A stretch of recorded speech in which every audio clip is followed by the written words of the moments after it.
Futuros colegas, muy buenos días. Soy Diego Sampietro, profesor asociado y docente a cargo de fitoquímica. Hoy les voy a dictar la clase Metabolismo del nitrógeno y del azufre.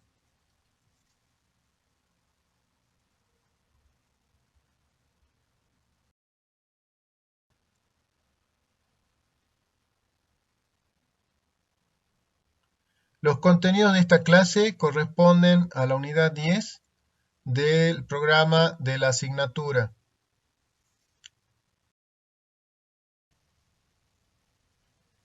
Las plantas superiores son organismos autotróficos, capaces de sintetizar sus propias moléculas orgánicas a partir de constituyentes inorgánicos obtenidos del medio en que crecen. En las plantas terrestres, los nutrientes minerales son absorbidos por la raíz y posteriormente incorporados a compuestos orgánicos necesarios para el crecimiento y desarrollo vegetal. Esta incorporación se conoce como asimilación de nutrientes. La asimilación de nutrientes, particularmente del nitrógeno y el azufre, requiere una compleja serie de reacciones bioquímicas que se encuentran entre las de mayor requerimiento energético entre los organismos vivos.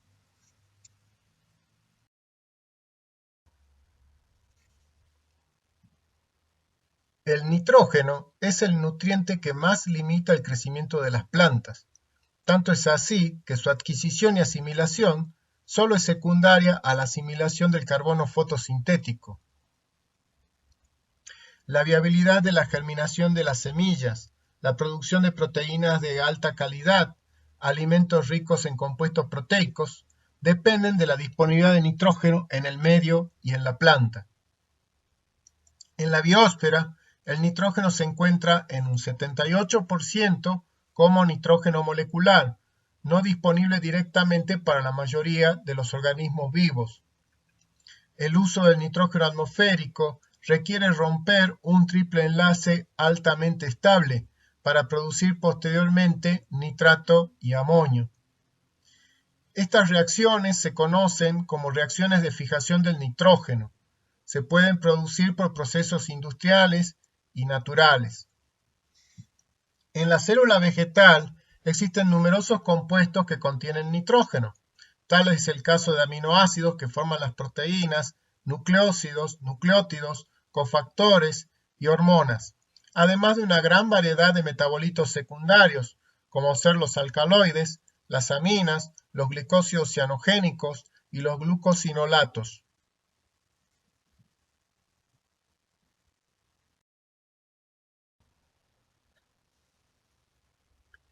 La mayor parte del pool de nitrógeno disponible para los seres vivos es reciclado y reutilizado por ellos. Este reciclaje y reutilización es lo que se conoce como el ciclo del nitrógeno. Nuevas adiciones a este pool de nitrógeno resultan de reacciones químicas generadas por fenómenos naturales como el fuego o los relámpagos, o por la actividad humana, como ser los dispositivos de combustión interna, los motores, etcétera, fertilizantes químicos, etcétera. Sin embargo, un 90% del nitrógeno que se fija desde nitrógeno molecular se lo hace mediante fijación biológica del nitrógeno atmosférico. El nitrógeno inorgánico, fijado en forma de nitrato o amonio, puede entrar en el ciclo biogeoquímico del nitrógeno, pasando por diversas formas orgánicas e inorgánicas, hasta que eventualmente pueda regresar a su forma atmosférica bimolecular. Observando el ciclo del nitrógeno en la naturaleza, se ve que las plantas y ciertos microorganismos tienen una participación clave en la dinámica del reciclado del nitrógeno. Así se ve que las bacterias libres o simbióticas, algunas algas y levaduras, trabajan fijando el nitrógeno. Bacterias nitrificantes participan en la transformación del amonio en nitrito o nitritación y del nitrito en nitrato o nitratación. El nitrato es la principal fuente de nitrógeno para las plantas, las que lo incorporan a moléculas orgánicas mediante la reducción asimiladora del nitrógeno. El nitrógeno asimilado puede incorporarse en variedad de compuestos vegetales. Los organismos heterótrofos incorporan los compuestos nitrogenados previamente formados por los vegetales. No los pueden sintetizar a partir del nitrógeno inorgánico. La materia orgánica muerta cae al suelo por amonificación y nitrificación, son convertidos en diferentes formas de nitrógeno inorgánico. Cierran el ciclo las bacterias denitrificantes que promueven la reducción desasimiladora de nitrógeno, mediante la cual a partir de nitrato producen nitrógeno molecular que se libera a la atmósfera.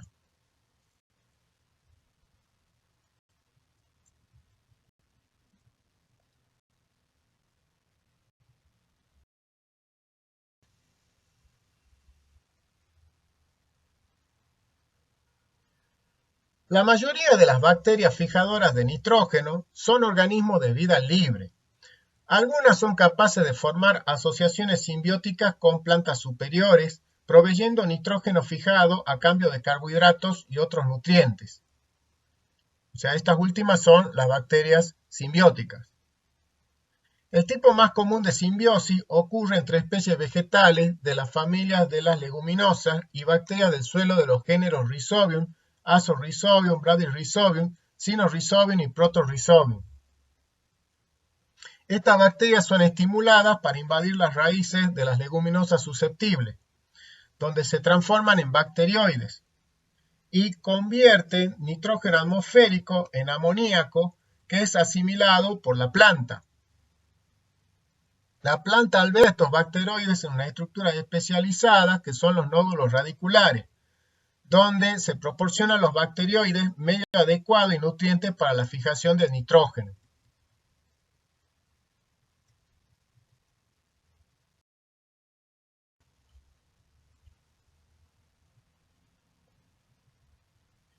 En esta imagen tenemos descrito cómo se generan los nódulos en las raíces de leguminosas. El proceso completo se denomina proceso de nodulación. Se pueden distinguir tres etapas. La primera es la inducción de la infección, en donde las raíces de leguminosa exudan un conjunto de compuestos de bajo peso molecular, incluyendo flavonoides. Las células de Rhizobium entonces son atraídas hacia la planta, o sea, se genera una quimiotaxis positiva, por concentraciones nanomolares de flavonoides inductores, activándose una serie de genes bacterianos que llevan a la síntesis de compuestos, entre ellos exopolisacáridos. Se produce entonces el contacto entre las células del Rhizobium y los pelos radiculares de la planta hospedante. La infección solo es posible después de contacto entre un Rhizobium y una planta compatible. La célula bacteriana se adhiere al pelo radicular de forma polar. Hay un extremo de la célula bacteriana que contacta con el pelo radicular. Y la especificidad del enlace está dada por interacciones entre lectinas de la planta y la pared celular bacteriana modificada por los exopolisacáridos de superficie.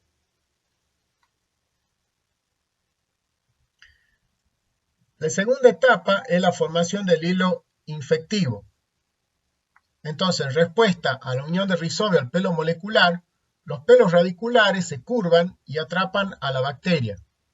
Después la pared celular del pelo radicular se invagina en el punto de unión y se extiende dentro de la célula para formar un hilo de infección.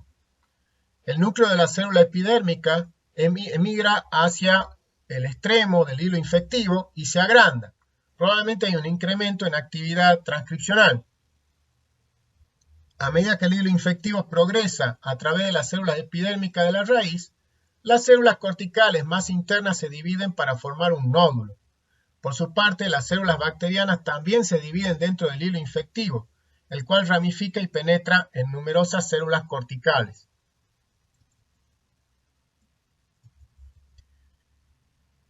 De allí entonces la tercera etapa es la formación del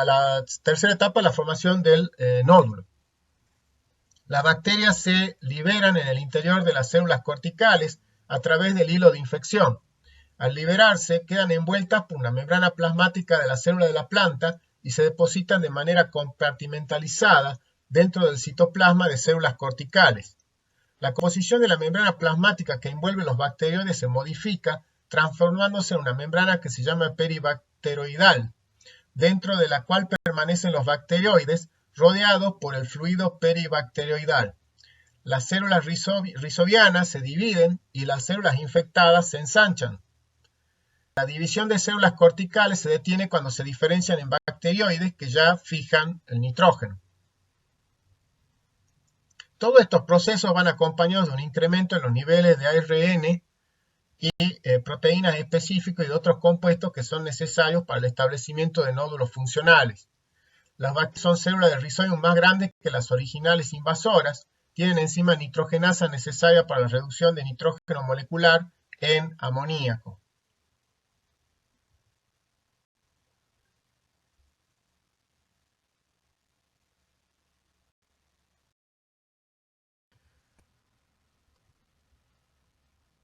La reducción de nitrógeno molecular a amoníaco es una transformación que tiene elevada demanda energética.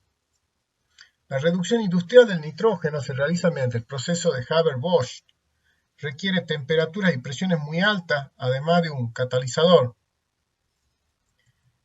En la fijación biológica del nitrógeno, que tiene lugar a temperatura ambiente y a presión atmosférica, se consume una gran cantidad de energía en la forma de ATP, y se requiere poder reductor que done electrones a un elevado potencial redox. La enzima que cataliza esta reacción es la nitrogenasa.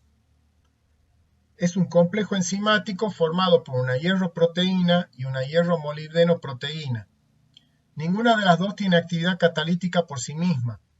La hierro-proteína es la más pequeña, posee dos subunidades de 32-72 kilodalton. Cada subunidad tiene un grupo azufre-hierro que participa en reacciones redox involucradas en la reducción de nitrógeno a amoníaco. La hierroproteína es muy sensible al oxígeno, que inactiva irreversiblemente a la enzima. La molibdeno-hierroproteína presenta 4 subunidades y un peso molecular total de 180 a 235 kilodalton. Posee dos grupos molibdeno-hierro-azufre y es también inactivada por el oxígeno, aunque más lentamente. El dador de electrones al complejo es la ferredoxina, que cede electrones a la hierroproteína, la cual hidroliza ATP. Aparentemente la unión de ATP a la hierroproteína y la hidrólisis son necesarios para cambio conformacional que facilitan las reacciones redox. Y reduce la hierro-molibdeno-proteína. Esta es la que finalmente reduce el nitrógeno generando amonio. En condiciones naturales, la reductasa reduce de manera concomitante el nitrógeno y el amonio y los protones a hidrógeno. Si se le proporciona acetileno, puede reducirlo liberando etileno. Esta propiedad es utilizada para medir la actividad nitrogenasa en nódulos. La reducción de protones a hidrógeno molecular puede reducir sustancialmente la cantidad de amonio producida, disminuyendo la eficiencia de fijación del nitrógeno.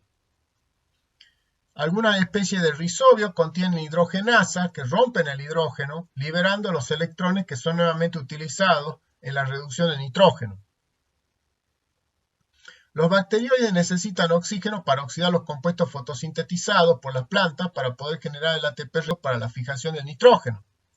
La disponibilidad de la disponibilidad de oxígeno es regulada por la planta de manera tal que no se afecte la actividad nitrogenasa. La concentración de oxígeno en los bacterioides está regulada por la LEC-hemoglobina, que es semejante a la mioglobina. Presenta grupo prostético hemo con alta afinidad por el oxígeno. Se piensa que es un transportador de oxígeno que permite regular la tensión de oxígeno en el nódulo. Está presente en el citoplasma de la célula vegetal, ausente por dentro de la membrana peribacterioidal, lo cual sugiere que regula el flujo de oxígeno en el citoplasma celular y la célula vegetal. El amonio formado es tóxico si se acumula en las células, vegetales. Hay que incorporarlo a formas orgánicas antes de transportarlo al tallo por vía cinemática. Las leguminosas de zonas templadas tienen que transportarlo en forma de amidas, aminoácidos como la asparagina y la glutamina. Las de origen tropical lo hacen en la forma de ureidos, como alantoína, ácido alantoico y citrulina.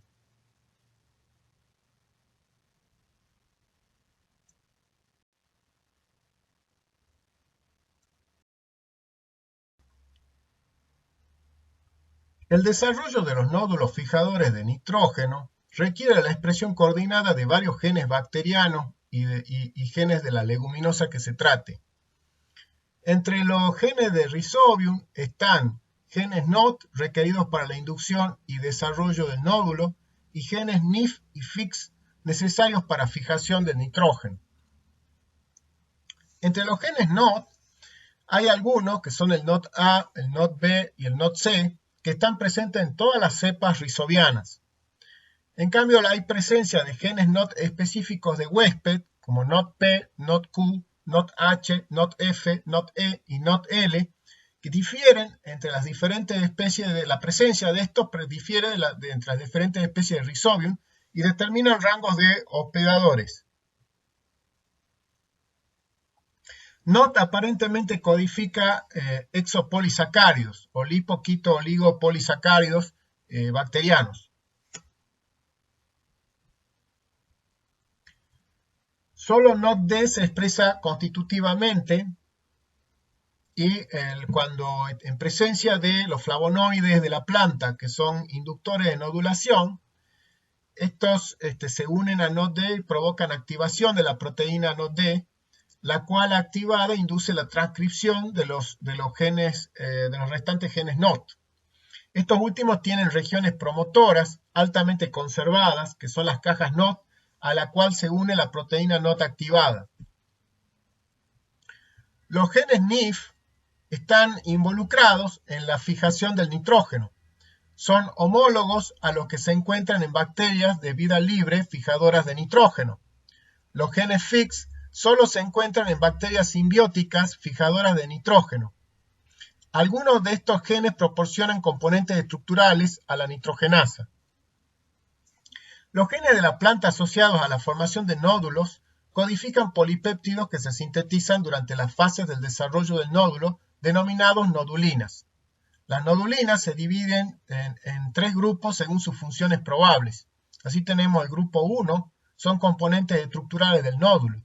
Grupo 2 son enzimas responsables de la asimilación del nitrógeno por la planta. Y el grupo 3 se requieren para mantener las funciones del bacterioide.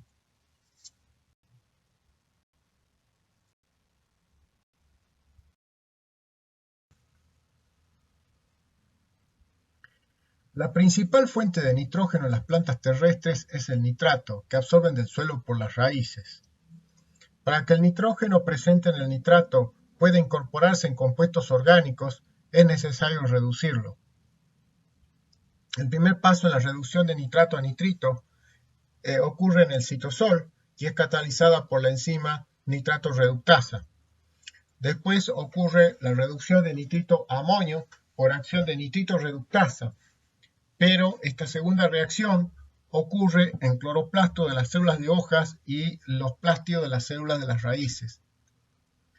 Cuando hay baja disponibilidad de nitrato, este se reduce a amoníaco en las propias raíces, traslocándose muy poco hacia la parte aérea, mientras que cuando la disponibilidad es más grande, viaja una mayor cantidad a las hojas para ser reducido allí.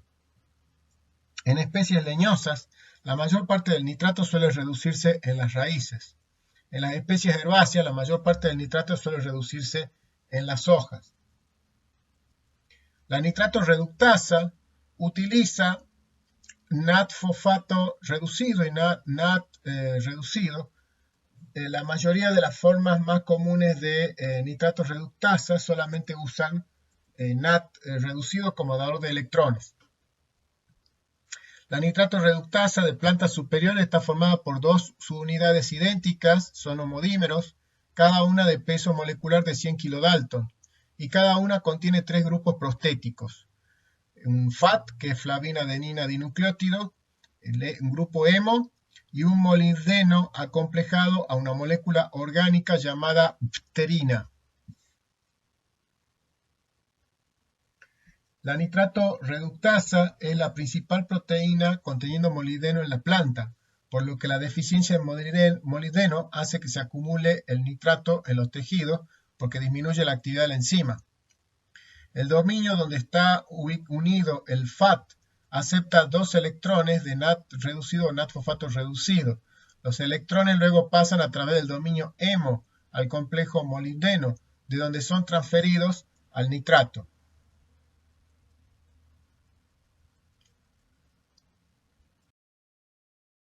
La nitrato reductasa presenta una regulación transcripcional y posttraduccional. La concentración de nitrato, luz y los niveles de carbohidratos son factores que modifican la expresión de los genes que codifican a la nitrato reductasa. El incremento en la disponibilidad de estos factores estimula la síntesis de novo de la enzima. A nivel posttraduccional, la regulación involucra una fosforilación reversible de la enzima. El incremento en carbohidratos y luz estimula la actividad de una fosfatasa, que desfosforila el residuo de serina de la nitrato reductasa, activando así la enzima. La oscuridad y los iones magnesio estimulan una quinasa, que fosforila los mismos residuos de serina, inactivando la enzima. La regulación posttraduccional permite una regulación más rápida de la actividad de la enzima, de minutos a horas, mientras que la regulación transcripcional implica respuesta de más largo plazo, horas a días. Regular eficientemente la actividad de nitrato reductasa evita la planta toxicidad debido al nitrito generado, que es altamente reactivo. La célula vegetal transporta rápidamente el nitrito desde el citosol, donde actúa el nitrato reductasa, a los cloroplastos en las hojas o a los plástidos en las células raíces. En esas organelas el nitrito es reducido a amonio por la nitrito reductasa. La nitrato reductasa tendría un rol central en la regulación de la asimilación del nitrógeno en la planta. La actividad de la nitrito reductasa supera la de la nitrato reductasa. Eso asegura que no se generen toxicidades por nitrito.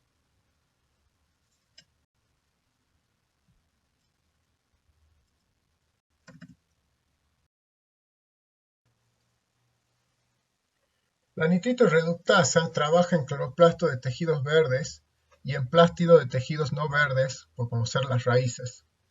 Sin embargo, las enzimas involucradas en cloroplasto tienen una forma diferente a la que trabaja en plástidos. Ambas formas, o sea, la de cloroplasto y la de plástidos, transfieren electrones hacia nitrito, pero en cloroplasto el dador de electrones es ferredoxina y en plástido lo es el NAT fosfato reducido. La ferredoxina reducida proviene del transporte electrónico de la fotosíntesis en los cloroplastos y el NAT fosfato reducido generado en el ciclo oxidativo de la pentosa fosfato en los tejidos no fotosintetizantes. O sea que el NAT fosfato reducido, los electrones provienen del ciclo oxidativo de las pentosas fosfato en tejidos no fotosintetizantes. Ambas formas de la enzima consisten en un polipéptido de cadena única de 63 kilodalton que contiene 2 grupos prostéticos, un grupo hierro-azufre y un grupo hemo especializado. Ambos grupos prostéticos se unen al nitrito y los reducen directamente a amonio, sin la generación de compuestos nitrogenados de estados redox intermedios. La luz y los iones nitrato inducen la transcripción de la enzima, que es también mejorada por sacarosa, mientras que asparagina y glutamina reprimen la inducción.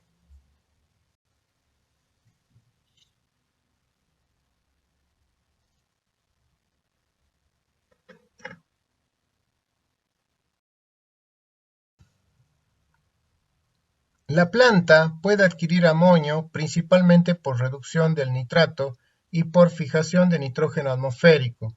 En menor medida puede tomarlo de suelos con pHs ácidos.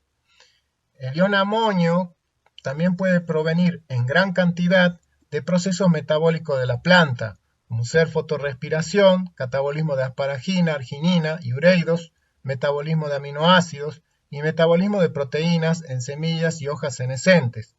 Para evitar la acumulación y toxicidad de amonio, las plantas lo asimilan rápidamente sintetizando aminoácidos. La vía primaria de asimilación involucra dos enzimas, la glutamina sintasa y la glutamato sintasa, las cuales actúan en el llamado ciclo de la glutamato sintasa o ciclo GS-GOGAT.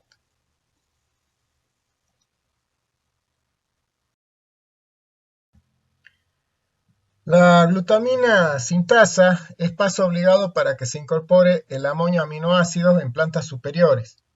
Combina el amonio con glutamato para formar glutamina. La reacción que cataliza requiere la hidrólisis de una molécula de ATP y de cationes divalentes de magnesio, manganeso o cobalto como cofactores. La glutamato sintasa, también llamada glutamina 2-oxoglutarato aminotransferasa o GOGAT, tiene actividad que es estimulada por elevados niveles de glutamina. Existen dos tipos de GOGAT según el dador de electrones. Uno es NAD reducido GOGAT y el otro es ferredoxina GOGAT. El GOGAT dependiente de NAD reducido está localizado en plástidos de tejidos no fotosintéticos como células raíces o los bases vasculares de hojas en desarrollo. En las raíces, el NAD reducido GOGAT está involucrado en la asimilación de amonio absorbido de la rizósfera. En los bases vasculares asimila la glutamina translocada de raíces u hojas senescentes. La glutamato sintasa dependiente de ferredoxina está en el cloroplasto y sirve en el metabolismo fotorrespiratorio. La cantidad y actividad de esta enzima incrementa con el nivel de luz. La glutamato sintasa y la GOGAT, actuando en tándem, permiten que se asimile el amonio en el glutamato, dando glutamina, para luego que luego se regenere a su vez el glutamato.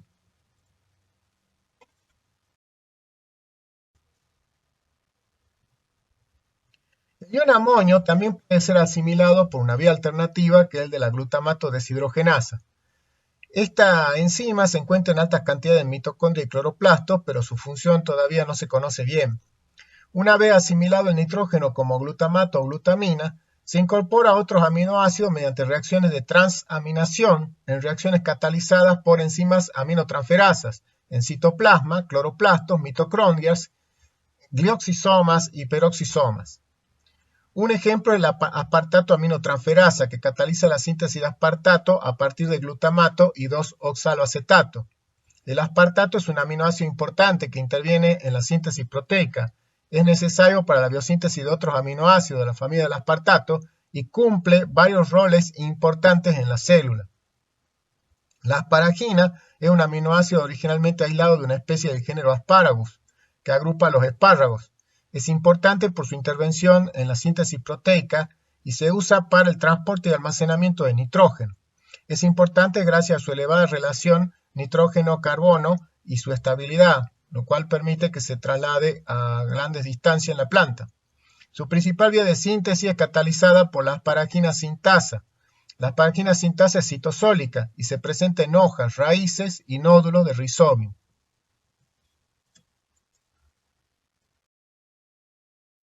La asparagina y la glutamina conectan entre sí los metabolismos del carbono y del nitrógeno. La expresión de la asparagina sintasa se inhibe por altos niveles de luz y carbohidratos, condiciones que estimulan la glutamina sintasa y la glutamato sintasa. Estas vías compiten entre sí y la regulación de ellas ayudan al balance de carbono y nitrógeno en la planta.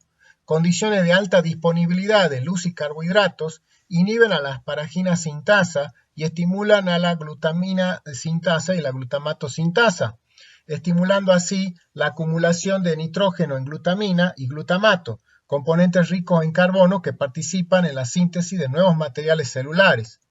En condiciones de disponibilidad limitada de energía, con baja luz, baja disponibilidad de carbohidratos, se inhibe la glutamina sintasa y la glutamato sintasa y se estimula la asparagina sintasa y así se favorece el almacenamiento de nitrógeno en asparagina, que es un compuesto rico en nitrógeno y estable para el almacenamiento y transporte a largas distancias.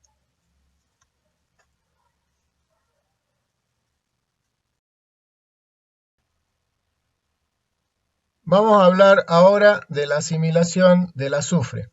La mayor parte del azufre asimilado por las plantas superiores proviene del ion sulfato absorbido por las raíces de la planta desde la solución edáfica. El ion sulfato se origina por degradación de la roca madre del suelo. La planta también puede captar formas gaseosas del azufre, como sea el dióxido de azufre y el ácido sulfídrico, que son compuestos liberados por combustión de combustibles fósiles. Llegan al suelo arrastrados por la lluvia. En el caso del dióxido de azufre, puede ingresar por los estomas, desde donde posteriormente es metabolizado. El principal lugar donde se realiza la asimilación del azufre son las hojas. Importancia biológica del azufre. La capacidad catalítica de muchas enzimas depende de la presencia de grupos sulfidrilos, tales como la ferredoxina, la ureasa, la coenzima A, la nitrogenasa. El azufre participa en grupos azufre-hierro, en el transporte electrónico también, en fotosíntesis. La estructura terciaria y cuaternaria de muchas proteínas depende de la presencia de puentes disulfuro formados por la oxidación de grupos sulfidrilos de la cisteína. Está presente también en fitoquelatinas, que son proteínas tioles de bajo peso molecular, y en péptidos derivados de glutatión, que juegan un rol de detoxificación de metales pesados. El grupo sulfidrilo proporciona sitios de unión para metales tóxicos y está relacionado con la detoxificación de diversas drogas. La transformación de grupos sulfidrilos a puentes disulfuro es importante en reacciones redox.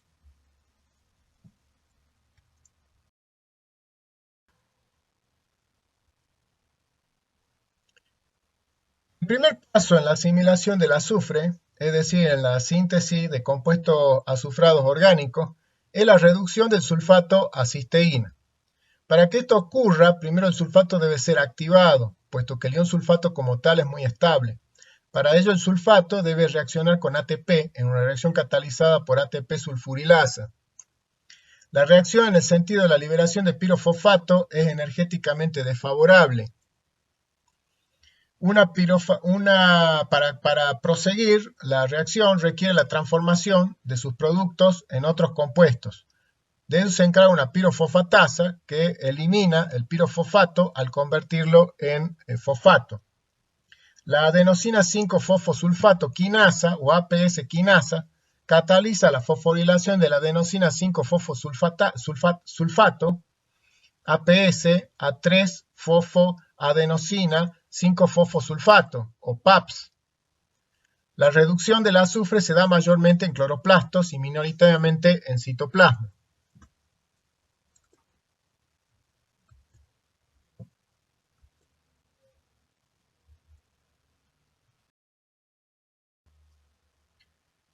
En bacterias y hongos, el PAPS es reducido principalmente a sulfuro por acción de reductasas. En cambio, en plantas puede ser directamente reducido a sulfito desde APS y luego a sulfuro.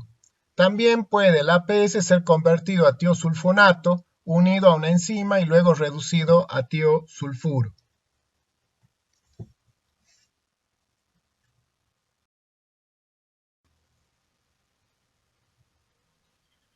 El sulfuro, tiosulfuro, reacciona con la O-acetilserina para dar lugar a cisteína y acetato. Las enzimas involucradas en la síntesis de cisteína se han encontrado en el citosol, plástidos y mitocondrias de diversas especies vegetales. A partir de cisteína se puede sintetizar metionina. La cisteína es condensada con O-fosfohomoserina en reacción catalizada por la cistationina sintasa, dando lugar a cistationina. La cistationina sufre quiebre por acción de la cistationina beta-liasa, liberándose amoníaco, piruvato y homocisteína. La homocisteína puede ser metilada por la metionina sintasa, dando lugar a metionina. La síntesis de cisteína y metionina es estimulada por la luz.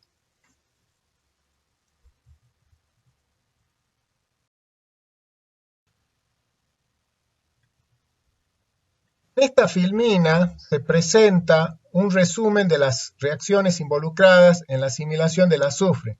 Las hojas en general son más activas en la asimilación de azufre que las raíces. El azufre asimilado es exportado a floema, principalmente a sitios de síntesis, ápice de tallos, raíces y frutos, en la forma de glutatión. La asimilación de azufre es regulada por la disponibilidad de sulfato y la demanda interna de azufre reducido.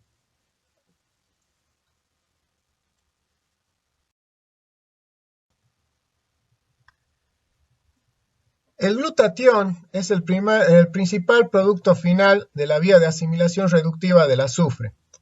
El glutatión es el principal tiol en plantas, presente en concentraciones milimolares que exceden largamente las bajas concentraciones en que se encuentra la cisteína.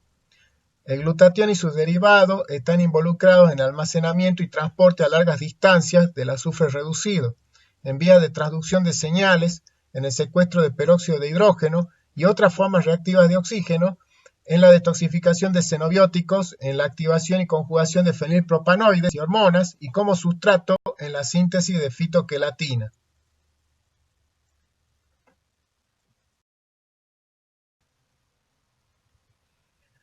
Hay dos enzimas que participan en la síntesis de glutatión. Está la gamma-glutamilcisteína sintasa, cataliza la formación de la unión peptídica entre el grupo carboxilo gamma del glutamato y el grupo amino de la cisteína.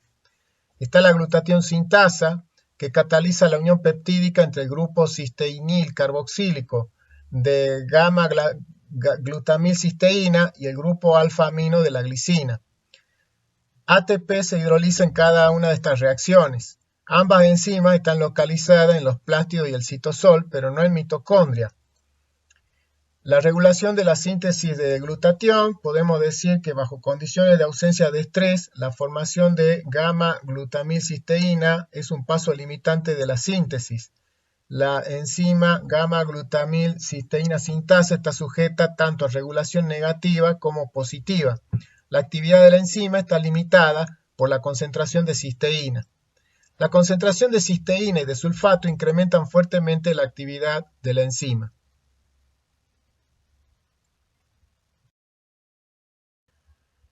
El contenido de azufre y nitrógeno reducidos en la planta se mantiene estrictamente a un radio de 1,20.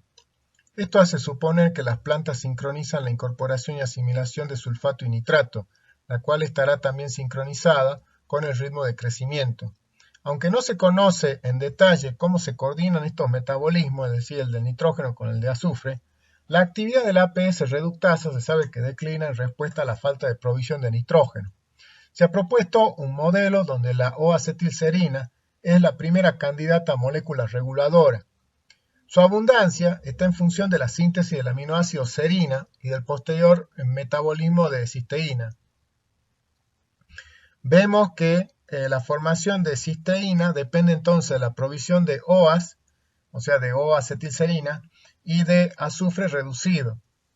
Una mayor disponibilidad de O-acetilserina incrementa marcadamente la producción de ARN mensajero de APS reductasa, involucrada en la reducción de sulfato, y de la sulfato permeasa, involucrada en la absorción de sulfato. Alto contenido de OAS también inactiva a la serina acetiltransferasa, que es la enzima responsable de su síntesis. En tales circunstancias, entonces, estaría favorecida la síntesis de cisteína que permita usar el exceso de OAS. Si por el contrario existe poca disponibilidad de OAS, su síntesis se activa y en cambio la reducción de sulfato se reprime porque habría un exceso de sulfato en relación a la disponibilidad de OAS. Este sistema sí entonces permitiría coordinar la síntesis de OAS con la vía de reducción del sulfato para lograr que trabajen sincronizadamente en la síntesis de cisteína. Bueno, para cerrar la clase vamos a hablar brevemente del metabolismo especial del nitrógeno. Se conocen más de 13.000 metabolitos secundarios que contienen nitrógeno. Entre los principales se pueden mencionar los alcaloides, las aminas, los aminoácidos no proteicos, los glicósidos cianogénicos y glucosinolatos. Los alcaloides, glicósidos cianogénicos y glucosinolatos ya lo hemos tratado en otros temas de la asignatura. En esta parte de la clase desarrollamos aminoácidos no proteicos, aminas y protoalcaloides. Esto le queda como tarea para la casa. estudiar en la miniatura, en el PDF que contiene las miniaturas de las diapositivas y las correspondientes lecturas o narraciones de cada una. Van a encontrar al final de la clase que he dado hoy el anexo que corresponde al metabolismo del especial de nitrógeno. Estudien las generalidades que se detallan ahí, los ejemplos con sus actividades biológicas. No se les va a evaluar las vías de síntesis detalladas en esa parte de la clase. Gracias por la atención dispensada y espero, chicos, que la clase se haya comprendido en su totalidad. Cualquier cosa, hacen consultas.